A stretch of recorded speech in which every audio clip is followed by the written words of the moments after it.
প্রায় সব বাচ্চাই সুজি খেতে খুব ভালোবাসে, যদিও ব্যতিক্রম তো থাকতেই পারে। আর বাচ্চাদের জন্য মায়েরা এমন রেসিপিই খোঁজেন যেটা হেলদি অ্যান্ড টেস্টি হওয়ার পাশাপাশি ঝটপট তৈরি হয়ে যায়, যেমন আজকের এই টিফিন রেসিপি।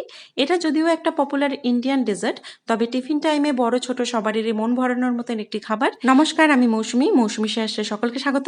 আজকের ভিডিওটা ভালো লাগলে একটা লাইক দিতে ভুলবেন না, সাবস্ক্রাইব করুন মৌসুমি শেয়ার্স, বেল আইকনটা প্রেস করুন। তো চলুন দেরি না করে শুরু করি আজকের রেসিপি। আজকের রেসিপির জন্য আমি নিয়েছি 1/4 কাপ সুজি, কাজু, কিশমিশ। কাজুগুলো আমি ভাজার সুবিধার জন্য মাঝখান থেকে ছাড়িয়ে নিয়েছি। কাজু কিশমিশ ছাড়াও এখানে পেস্তা বাদাম অ্যাড করতে পারেন যদি থাকে। এছাড়া যদি কাজু না থাকে তাহলে এর পরিবর্তে চিনে বাদামও ব্যবহার করতে পারেন। আর আছে এখানে একটা পাকা আম, 1/3 কাপ চিনি আর 2টো ছোট এলাচ। এবার আমি আম আর চিনি মিক্সিতে একসাথে বেটে নিচ্ছি। আপনারা চাইলে চিনিটাকে আলাদা করেও গুঁড়িয়ে নিতে পারেন।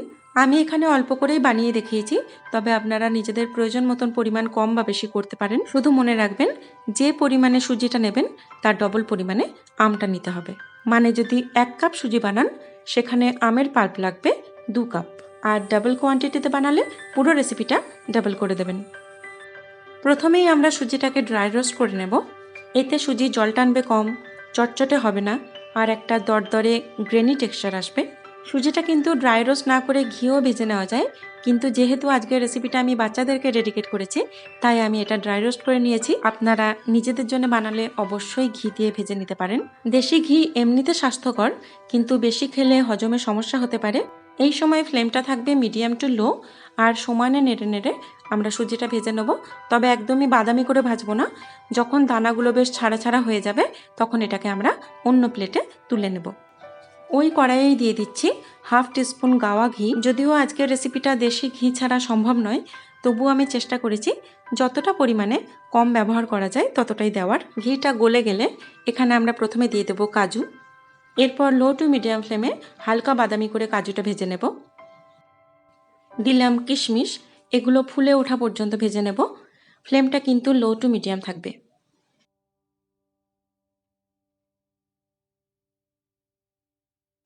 ওই কড়াইয়ে 1/2 কাপ জল দিয়ে গরম করে নিচ্ছি।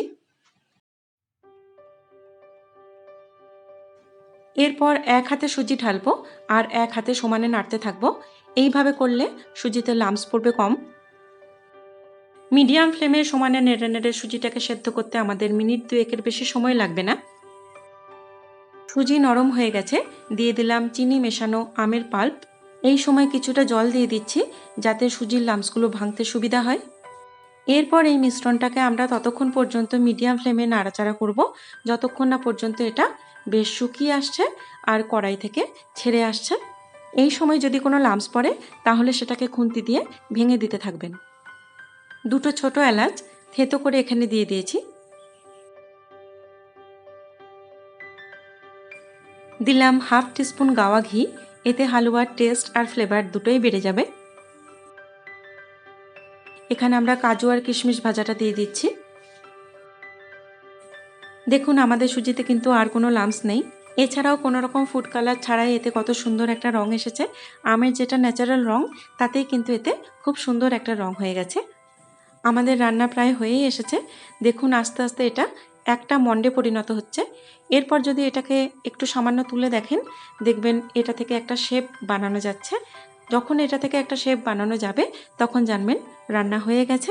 ইচ্ছে হলে এর উপরে আরেকটু দেশি ঘি ছড়িয়ে এটাকে এইভাবেই খেতে পারেন, না হলে এটাকে একটু দেখতে সুন্দর করার জন্য একটা বোলে গরম গরম অবস্থাতেই ঢেলে একটা শেপ দিয়ে দিতে পারেন।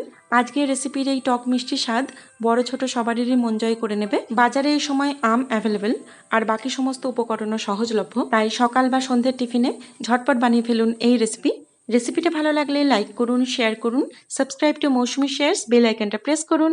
দেখা হচ্ছে পরের বুধবার আবার একটি নতুন ভিডিও নিয়ে। ততদিন পর্যন্ত সকলে সুস্থ থাকুন। Thank you so much.